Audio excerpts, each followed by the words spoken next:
Bismillahirrahmanirrahim. Assalamualaikum warahmatullahi wabarakatuh. Innal hamdalillah nahmaduhu wa nasta'inuhu wa nastaghfiruhu wa na'udzu billahi min syururi anfusina wa min sayyiati a'malina. May yahdihillahu fala mudilla lahu wa may yudlil fala hadiyalah. Asyhadu an la ilaha illallah wahdahu la syarika lah wa asyhadu anna Muhammadan abduhu wa rasuluh la nabiyya ba'dah. Allahumma shalli ala sayyidina Muhammad wa ala ali sayyidina Muhammad kama shallaita ala sayyidina Ibrahim wa ala ali sayyidina Ibrahim fil alamin innaka Hamidum Majid. Kama barakta ala sayyidina Muhammad wa ala ali sayyidina Muhammad ala sayyidina Ibrahim wa ala sayyidina Ibrahim fil alamin innaka Hamidum Majid. Amma ba'du. Alhamdulillah, santriwati yang dirahmati Allah Subhanahu wa taala. Alhamdulillah kita bisa dipertemukan oleh Allah Subhanahu wa taala dalam pertemuan yang mulia, yaitu di Majelis Thalabul Ilmi. Semoga kita yang sama-sama belajar mendapatkan keberkahan dari Allah Subhanahu wa taala. Salawat serta salam selalu kita haturkan kepada suri teladan kita, panutan kita, yaitu Nabi besar Muhammad sallallahu alaihi wasallam. Dan alhamdulillah, santriwati yang dirahmati Allah Subhanahu wa taala, kita hari ini kebetulan memasuki bulan yang mulia, yaitu puasa Ramadan. Di tahun ini semoga kita bisa menjalankan sebulan penuh dan kita keluar sebagai pemenang, yaitu memerangi diri kita dari kejahatan hawa nafsu. Dan semoga apa yang kita lakukan hari ini, orang tua kita, saudara-saudara kita mendapatkan barokahnya dari Allah Subhanahu wa taala. Baik, santriwati yang dirahmati Allah Subhanahu wa taala. Kita kemarin sudah, kalau tidak salah Ustadz pernah belajar bersama dengan antum semuanya, yaitu tentang bagaimana sirah dakwah Rasulullah, bagaimana strategi Rasulullah saat berada di Madinah. Ya.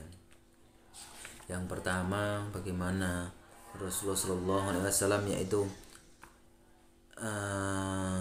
mendirikan masjid, yaitu masjid yang paling mulia, Nabawi. Dalam banyak hadis sahih, siapa yang bisa sholat rakaat di sana maka pahalanya sama dengan 1000 rakaat di tempat lainnya. Ya, makanya perlu perjuangan, perlu semangat kita untuk meraih ke sana. Yang paling mudah yaitu melalui sarana ibadah haji atau sarana ibadah umroh. Ya, semoga kelak kita semuanya bisa mendatangi Masjid Nabawi. Allahumma amin. Ya.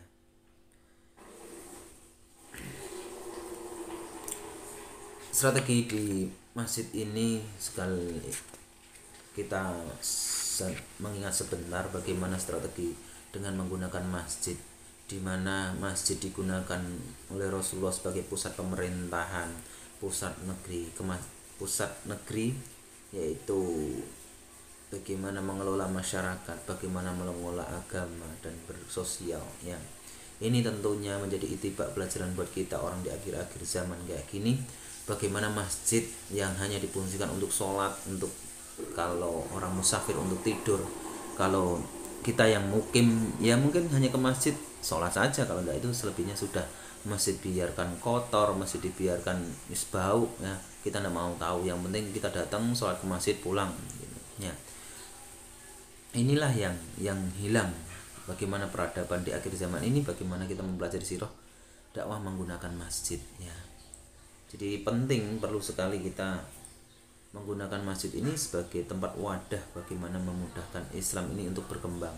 Ya, walaupun ada orang-orang yang belum mengenal Islam, mereka bisa istirahat di masjid dengan tenang. Akhirnya banyak disalahgunakan karena masjid itu hanya seperti tempat ibadah, ngumpul ke kota amal, makanya kota amalnya hilang. Ya, karena masjid banyak tidak bersosial dengan masyarakat. Ya, jadi masjid seakan-akan sebagai yang benar-benar sebagai penjara ataupun apa, orang-orang akan merasa takut untuk di situ, tidak. Ya, masjid ya tempat nyaman bagi mereka untuk berinteraksi dengan Allah. Rumah Allah tenang. Jadi kalau orang sudah merasa tenang di situ, kan sekarang banyak masjid yang merasa dikunci, tidak boleh di, ya walaupun mereka berpikir biar tidak dicuri orang, kota aman, tapi kan itu yang salah bukan kota amannya, tapi bagaimana panitianya atau takmirnya itu mengelola masjid. Kalau takmirnya menjaga eh, masjid dengan baik, dengan secara posisional baik, insya Allah tidak ada. Ya, contoh yang paling dekat saya di mana Mas, Mbak? Jogokarian Jogja. Oh, itu sangat luar biasa bagaimana mereka bersosial, bagaimana mereka ya. Yang kedua yaitu strategi yang kedua yaitu mempersatukan persaudaraan Muhajirin dan Ansor, ya.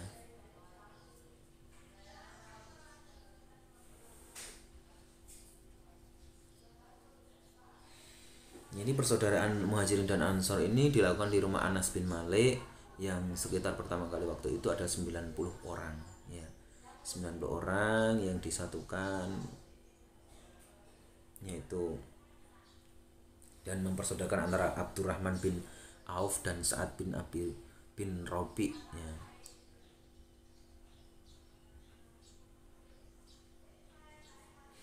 Jadi Muhajirin itu kan tidak punya apa-apa, ya. Apa ya Mas? Ya intinya datang ke situ hanya membawa apa yang dia bisa bawa gitu, ya. Hanya orang-orang Ansor lah yang nanti bisa meloyalkan, bisa memberikan hidup. Intinya di sini adalah dengan perjanjian ini bagaimana Rasulullah dituntun oleh Allah untuk menghilangkan bagaimana rasa fanatisme jahiliyah itu akan hilang, rasa kultur kedaerahan akan hilang, rasa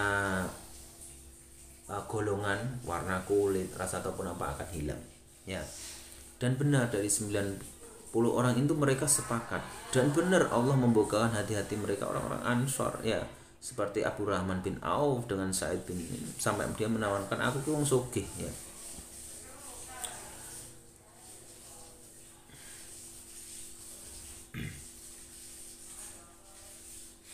Sampai dia menawarkan istrinya. Jadi bagaimana orang-orang Ansor itu sangat baik, ya. Makanya, dan ini diangkat dalam Quran surat Al-Ahzab, dan orang-orang yang mempunyai hubungan darah satu sama lain lebih berhak mewarisi dalam kitab Allah daripada orang-orang mukmin dan orang-orang Muhajirin, ya. Kecuali jika kamu berbuat baik kepada saudara-saudara seagamamu, adalah yang demikian itu telah tertulis dalam kitab Lauh Mahfuz. Jadi saudara apa? Hubungan darah, maaf, ya. Hubungan darah antum, bapak antum ataupun apa, ya. Yang punya hubungan darah dengan antum itu dalam mewarisi hal waris itu lebih utama. Maaf salah. Ini tentang pewarisan, bukan tentang, tapi saya baik tentang ilmu juga. Kalau bisa orang tua juga mewariskan ilmu kepada anaknya tentang kebaikan. Jangan sampai jadi orang tua anaknya nakal dibiarkan, anaknya tidak tahu dibiarkan, ya. Walaupun seperti kisah contoh Nabi Nuh alaihissalam, sampai dia membimbing anaknya, ya anakku naik ke atas kapal, tapi karena kita sudah berusaha, ya, setidaknya menjaga anak. Kan hai orang-orang yang beriman, jagalah dirimu dan keluargamu dari api neraka, itu juga, ya. Tapi kalau di sini di dalam, kecuali jika kamu berbuat baik kepada saudara-saudara seagama. Jadi saudara-saudara seagama itu kalau kita berbuat baik juga mempunyai hak waris mewarisi. Jadi, pertama tadi hubungan darah, kedua hal mewarisi. Makanya orang-orang Ansor ya wes sudah berikan hartanya, bahkan ya itu tadi Abdurrahman bin Auf ngasih istrinya, ya. Baik, ya. Di perjanjian ini Rasulullah juga diperintahkan, makanya Ini perintah Allah, bagaimana strateginya untuk bagaimana umat ini menjadi kuat. Ya, akhirnya dengan itu benar ya. Dan disuruhlah yang namanya perjanjian piagam Madinah. Ya. Piagam Madinah ini ada sekitar 16 isinya yang di buku Ustadz ya, yang disiram buku Ustadz ini ada 16. Boleh nanti antum lihat di beberapa di media sosial, di buku boleh ya, untuk bagaimana menguatkan ya. Ini Ustadz hanya sekedar membacakan sepintas saja, untuk lebih jelasnya kita memang butuh membaca sendiri ya. Yang pertama yaitu mereka yang adalah umat yang satu ya. Jadi intinya mereka adalah satu keluarga, dibangun pemahamannya mereka umat yang satu, tidak ada perbedaan ya, tidak ada golongan ya. Terus yang kedua, kaum Muhajirin Quraisy tetap sebagaimana status mereka dahulu, yaitu status sebelum masuk Islam ya. Saling membantu dalam membayar denda di antara mereka serta menebus saudara mereka. Jadi ada orang-orang Muhajirin yang masih Quraisy, itu statusnya tetap sama sebelum masuk Islam ya. Bayar denda dalam hal ini, hukuman ya. Yang ketiga, orang mukmin tidak boleh membiarkan seseorang yang menanggung beban hidup di antara sesama mereka dan memberinya dengan cara yang ma'ruf, dengan membayar tebusan atau membebaskan tawanan. Jadi tidak boleh menanggung saudaranya semuslim beban yang terlalu berat. Intinya saling menolong ya. Sama dari awal intinya perjanjian Madinah ini banyak dibangun rasa persaudaraan ya. Terus orang-orang mukmin yang bertakwa harus melawan orang-orang yang berbuat zalim dan pokoknya berjalan zalim, jahat ya. Itu harus diselesaikan ya, dilawan intinya lah ya. Kalau memang kita dizolimi, dijahati ya kita harus melawan, jangan sampai harus menerima tok ya. Intinya kita tidak menyebarkan. Seperti kasus yang terakhir apa, Islam disebut teroris, tidak ada Islam itu teroris. Itu yang salah itu orangnya, merasa tadi pertama di masjid dia sendiri, aku sholat sendiri, biarin orang lain, yang penting aku sholat. Makanya antum itu di sini masjid itu diajak semuanya, teman-teman antum yang masih belum sholat, ayo sholat. Apalagi kalau pas lagi main apa bareng itu, ayo sholat dulu wes, tinggal dulu mainannya, tidak apa-apa. Itu suatu dakwah yang kita lakukan saat ini ya. Sholat dulu ya. Nah terus makanya di sini orang yang pertama harus melawan orang yang berbuat zalim. Zalim itu kalau dilawan, seandainya antum dilarang sholat ya harus melawan antum.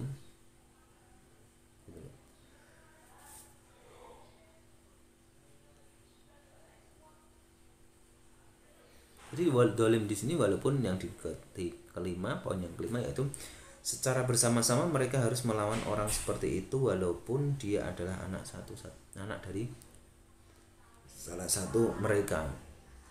Walaupun nanti yang melakukan kezaliman itu adalah anak-anak mereka, tetap dilawan bersama-sama. Yang berikutnya yang keenam, seorang mukmin tidak boleh membunuh seorang mukmin yang lain.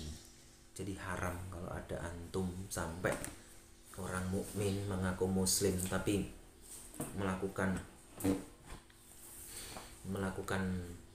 apa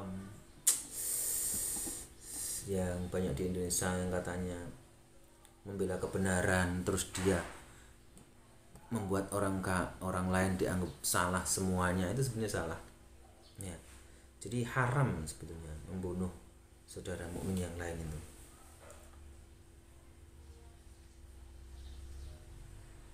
Terus yang ketujuh, seorang mukmin tidak boleh membunuh orang kafir yang melawan orang mukmin. Tidak boleh membunuh orang kafir yang melawan orang mukmin. Ya. Orang kafir yang mau melawan itu intinya tidak boleh membantu lah. Dibantu jika ada dia punya kesusahan ataupun apa. Yang kedelapan, jaminan Allah adalah satu. Orang yang paling rendah pun berhak mendapatkan perlindungan. Jadi tidak ada yang dilindungi itu di sini adalah pemimpinnya saja, tidak. Semuanya dilindungi. Makanya umat muslim itu juga harus dibangun kayak gitu ya. Yang kesembilan, jika ada orang Yahudi yang tunduk kepada kita, dia berhak mendapatkan pertolongan dan persamaan hak. Orang Yahudi kalau tunduk, makanya di sini kita bersosial juga mungkin antum bersebelahan orang yang tidak beragama Islam, beragama apa ya monggo. Tapi intinya kita harus saling menghormati, apalagi kalau dia tunduk baik, maksudnya baik kepada kita, dan kita juga harus baik ya. Kalau di sini di perjanjian ini memang tunduk itu dalam arti mereka juga mengikuti peraturan yang ya. Terus yang ke-10, perdamaian yang dilakukan oleh setiap mukmin, kaum mukmin sama statusnya ya.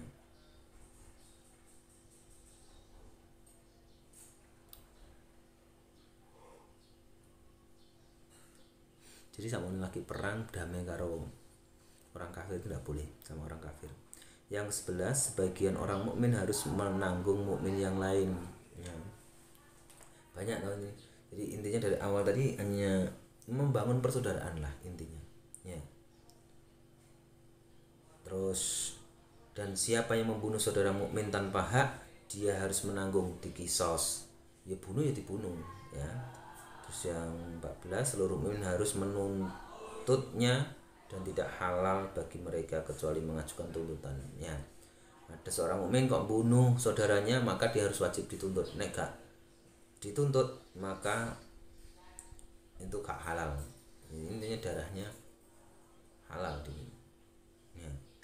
Terus yang ke-15, tidak halal bagi seorang mukmin membantu atau melindungi pelaku bid'ah ya.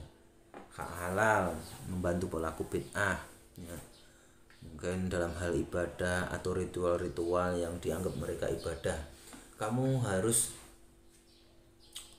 mengirim sesajen ke sini karena ada simbah di sini. Wah, itu sudah bid'ah ya. Jadi meletakkan Allah, menjadikan Allah berada di tempat khusus, padahal jelas-jelas di Al-Quran bahwasanya Allah singgasananya di atas ars ya. Jadi ini polemik yang harus kita pahami, antum pahami semuanya bahwasanya kita yang saat ini dari perjanjian ini itu kita juga harus bersaudara dengan saudara kita. Antum yang satu kelas, antum yang mungkin satu asrama, itu bisa ya dipersatukan dalam satu ikatan bakti ibu ya. Jadi satu ikatan di situ, maka kalian menjadi satu ikatan, tidak boleh membeda-bedakan antara satu dan yang lainnya. Kalau yang di asrama makannya juga harus sama, tidurnya harus sama, mandinya juga di tempat yang sama ya. Tidak boleh anaknya orang kaya mandinya harus pakai mandi yang air hangat, kalau yang tidak ya mainnya pakai air es ya. Ya tidak boleh ya. Jadi di situ perjanjian yang terakhir yaitu, dan apabila ada perselisihan semuanya dikembalikan kepada Allah Subhanahu wa taala dan Rasulnya ya. Jadi di situ yang hikmah yang bisa kita ambil yaitu piagam ini adalah piagam yang pertama kali yang dibuat Rasulullah secara undang-undang ya. Jadi tidak ada kelompok Muhajirin Ansor, semuanya melebur menjadi satu ikatan muslim atau Islam ya. Jadi itu pelajaran hikmah dakwah Rasulullah, bagaimana membentuk persaudaraan atau dakwah ini. Strategi ini ternyata sangat manjur ya, sangat bagus untuk menyatukan dua pemahaman atau dua suku, kesukuan. Kalau soalnya dulu sejarahnya sirahnya kalau Arab kan orangnya fanatik kesukuannya ya. Jadi bukan di Indonesia saja, tapi di Arab itu lebih kuat, makanya dipersatukan di dalam perjanjian piagam Madinah. Jadi mereka tidak ada yang mengatakan bahwasanya aku si fulan dari sini, aku si fulan dari sini, tidak ya. Jadi sangat mudah lah intinya ya. Islam itu mengajarkan kemudahan kok, tidak kesulitan ya. Di dalam surat Al-Ahzab atau ayat terakhir ya. Al-Hajj ayat 78. Coba bukaan atau bukaan bagaimana Islam itu mudah, Islam itu ringan untuk dipelajari ya. Baik ya anak-anakku, santriwan santriwati yang dirahmati Allah Subhanahu wa taala, mungkin itu yang bisa Ustaz sampaikan. Semoga pertemuan kali hari ini walaupun masih dalam keadaan sulit kayak gini dan Ustaz juga belum tahu wajah-wajah antum semuanya, bahkan mungkin ada yang sebentar lagi sudah lulus nggak pernah ketemu. Maaf sekali lagi Ustaz, minta maaf, dan semoga hari ini kita yang berada di bulan Ramadan kita diberikan kemudahan oleh Allah Subhanahu wa taala dalam menjalankan perintahnya, yaitu menjalankan puasa dan memperbanyak amal kebaikan ya. Semoga kita nanti dipertemukan sampai hari raya Idul Fitri kita menjadi manusia yang baik, yang suci setelah kita dicuci selama 1 bulan ya. Baik anak-anakku, semoga ada kebaikan buat antum semuanya, keluarga antum semuanya, dan semoga antum yang mungkin melanjutkan di sekolah yang lain menjadi anak-anak yang soleh, menjadi generasi yang sukses hidup di dunia dan hidup di akhirat nanti. Allahumma amin. Dan kita semuanya, kita mintakan ampun kepada guru-guru kita, orang-orang tua yang telah membimbing kita ya, baik paman, pak ade, bule ya, simbah ataupun siapa yang pernah mendidik daripada kita, semuanya diampuni oleh Allah Subhanahu wa taala ya. Dan kita semuanya dikumpulkan dalam majelis orang-orang baik dan akhirnya kita dimasukkan ke jalannya Allah Subhanahu wa taala. Amin. Allahumma amin. Ya, kita tutup dengan doa kafaratul majelis. Subhanakallahumma wa bihamdika asyhadu an la ilaha illa anta astaghfiruka wa atubu ilaik. Assalamualaikum warahmatullahi wabarakatuh.